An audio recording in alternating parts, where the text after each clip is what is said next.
بسم اللہ الرحمن الرحیم۔ السلام علیکم معزز طلبہ کرام، آپ سب کیسے ہیں؟ آج ہم نور الانوار کے سبق نمبر 132 کو پڑھیں گے۔ آج کے سبق کا عنوان ہے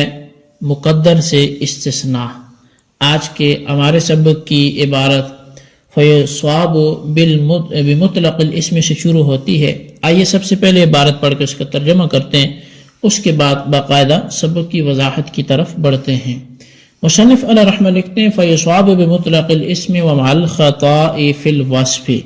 پس رمضان کا روزہ مطلق صوم سے درست ہو جائے گا اور خطا فی الوصف کے ساتھ بھی درست ہوگا۔ تفریح علی ما سبق، یہ ما قبل پر ہی تفریح ہے۔ ای فیصواب صوم رمضان بمطلق اسم صوم بأن یقول نویت الصوم ومع الخطاء فی الوصف ایضا بأن ینوی النفل او واجبا آخر فلا یکون الا عن رمضان، یعنی کہ رمضان کا روزہ مطلق روزے کا نام بولنے سے ہی ہو جائے گا، بہین طور پر کہ وہ یہ بولے کہ میں نے روزے کی نیت کی، اور خطا میں وصف کے ساتھ بھی اس کا روزہ ہو جائے گا، بہین طور پر کہ وہ نیت نفل کی کرے یا کسی اور واجب کی کرے، پس وہ روزہ قضا اور نہیں ہوگا سوائے اس کے کہ وہ رمضان کا ہو۔ والمراد بهذا الخطأ ضد الصواب لا ضد العمد، اور یہاں جو مراد ہے خطا سے وہ ثواب کی ضد ہے نہ کہ عمد کی۔ فإن العامد والمخطئ سواء في هذا الحكم، اس لیے کہ عامد اور مخطئ خطا کرنے والا اور جان بوجھ کر کرنے والا یہ دونوں اس معاملے میں برابر ہیں۔ الا فی المسافر ینوی واجبا آخر عند ابی حنیفہ، سوائے مسافر کے کہ اگر وہ کسی اور واجب کی نیت کرتا ہے تو امام اعظم کے ہاں وہ اس سے مستثنیٰ ہے۔ استثناء من مقدر، یہ مقدر سے استثناء ہے۔ ای یصاب رمضان مع الخطاء فی الوصف فی حق کل واحد الا فی المسافر حال کونہ ینوی فی رمضان واجبا آخر من القضاء والکفارۃ فإنه يقع عما نوى لا عن رمضان عند ابی حنیفہ۔ فرماتے ہیں یہ ماقبل مقدر سے استثناء ہے، مطلب یہ ہے کہ رمضان کا روزہ صحیح ہوگا خطا فی الوصف کے ساتھ ہر ایک کے حق میں، سوائے مسافر کے، اس حال میں کہ وہ رمضان میں کسی دوسرے واجب کی قضا کی کفارے وغیرہ کی نیت کرتا ہے تو وہ روزہ اسی نیت کی کیے ہوئے عمل سے واقع ہوگا، نہ کہ رمضان کا روزہ ہوگا۔ اور یہ مسئلہ امام اعظم امام ابو حنیفہ رحمۃ اللہ تعالی علیہ کے نزدیک ہے۔ لأن وجوب الاداء لما سقط فی حقہ یتخیر بعد ذلك بین الاکل و بین واجب آخر، امام اعظم کی دلیل یہ ہے کہ اس لیے کہ ادا کا واجب ہونا جب اس کے حق میں ساقط ہو گیا تو اس کے بعد اس کو اختیار ہے کھانے میں اور کسی اور واجب کو اپنانے میں۔ وعندهما لا يصح لأن شهود الشهر موجود في حقه كالمقيم، جبکہ صاحبین فرماتے ہیں کہ اس کا یہ نفل یا دوسرا کوئی قضا یا کفارے کا روزہ صحیح نہیں ہوگا، اس لیے کہ شہود شہر اس کے حق میں بھی مقیم کی طرح موجود ہے۔ وإنما رخص له بالإفطار لليسر، بہرحال شریعت نے اس کو آسانی کے لیے افطار کی اجازت دی ہے۔ فإذا لم يترخص عاد حكمه إلى الأصل، پس جب یہ رخصت کو قبول نہ کرے تو اب جو حکم ہے وہ اصل کی طرف لوٹ آئے گا۔ فلا يقع عما نوى بل عن رمضان، تو پس جس کی اس نے نیت کی یہ اس سے واقع نہیں ہوگا بلکہ یہ رمضان کا روزہ ہی واقع ہوگا۔ جی طلبہ کرام، یہ ہمارے آج کے سبق کی عبارت اور اس کا ترجمہ تھا۔ اب آئیے اس کی وضاحت کی طرف بڑھتے ہیں۔ متن کی یہ عبارت کے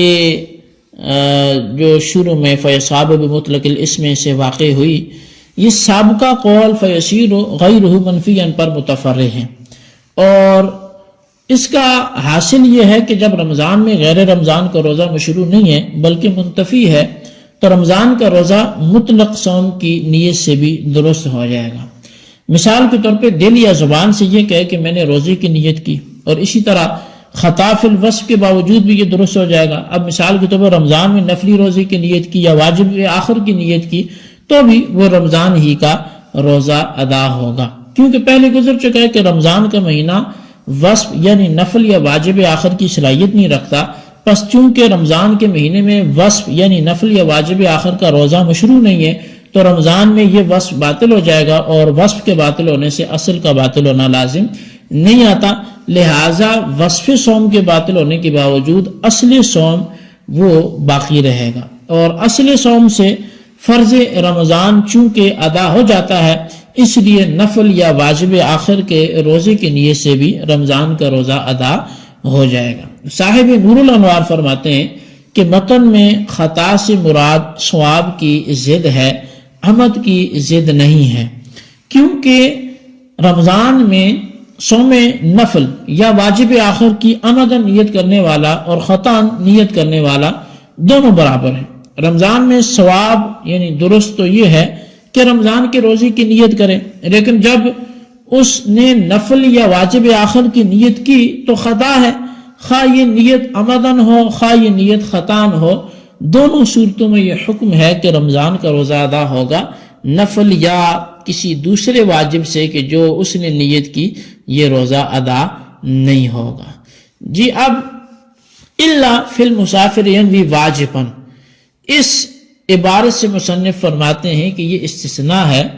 اور اس کا مستثنی منہ وہ مقدر ہے، یعنی خطا فی الوصف کے باوجود ہر شخص کے حق میں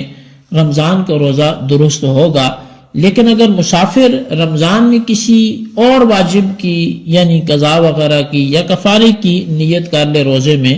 تو حضرت امام اعظم ابو حنیفہ رحمۃ اللہ تعالی علیہ کے نزدیک جس واجب کی نیت کی ہے اس کے روزے سے وہی واجب ادا ہوگا، رمضان کا روزہ ادا نہیں ہوگا۔ اور اس کی دلیل وہ یہ دیتے ہیں کہ جب مسافر کے حق میں آیت ہے کہ جو تمہیں سفر میں ہو یا مریض ہو، یہ جو آیت آتی ہے تو فعدۃ من ایام اخر، کہ اتنی تعداد دوسرے دنوں میں پھر وہ روزہ رکھے، اور فرماتے ہیں اس آیت کی وجہ سے وجوب ادا تو اس سے ساقط ہو گیا،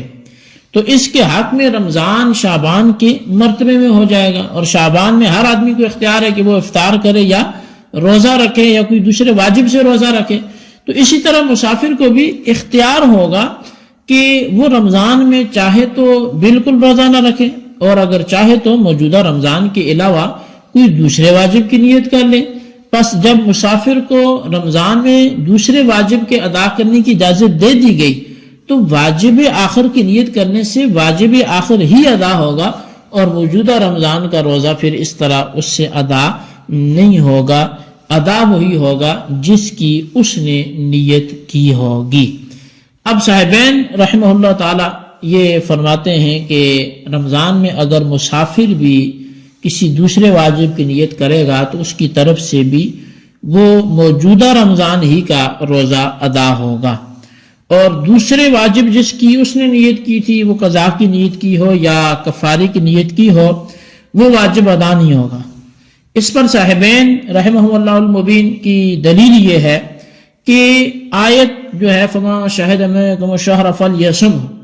کی وجہ سے صوم رمضان کے وجوب کا سبب شہود شہر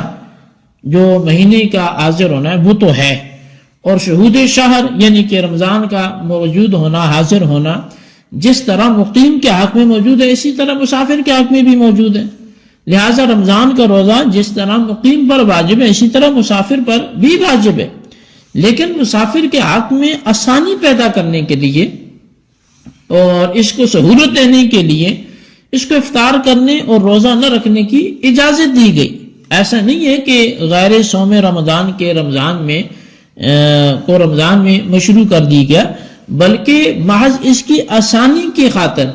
اور سفر کی مشقت کے پیش نظر اس کو افطار کرنے کی رخصت دی گئی ہے،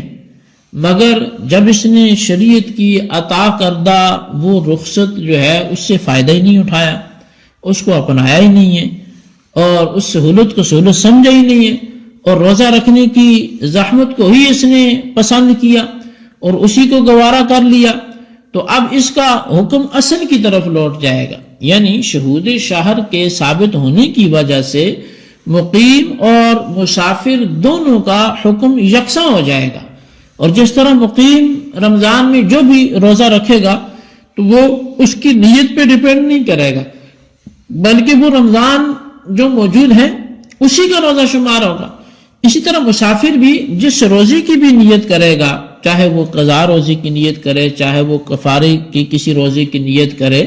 چاہے وہ نفل روزے کی نیت کرے، تو وہ روزہ موجودہ رمضان ہی کا روزہ شمار ہوگا، وہ روزہ نہیں ہوگا جس کی اس نے نیت کی تھی۔ جی طلبہ کرام، یہ ہمارا آج کا سبق، اس کی عبارت، اس کا ترجمہ، اس کی وضاحت تھی، آپ نے سماعت کی۔ اس کو اچھی طرح سمجھ کر اس کے خلاصے کو اپنے رجسٹرز پر ضرور لکھیں، اور بالخصوص ان سوالات کے جوابات بھی عطا فرمائیں۔ سوال نمبر 1 یہ ہے کہ متن میں خطا سے مراد کس کی ضد ہے، وضاحت فرمائیں۔ اور سوال نمبر 2 یہ ہے کہ جس چیز کا استثناء کیا گیا ہے اس کا مستثنی منہ کیا ہے، وضاحت فرمائیں۔ اللہ تبارک و تعالیٰ سے دعا ہے جو کچھ ہم نے پڑھا سنا اسے یاد رکھنے کی توفیق نصیب فرمائے، آمین، بجاہ نبی الامین صلی اللہ علیہ وسلم۔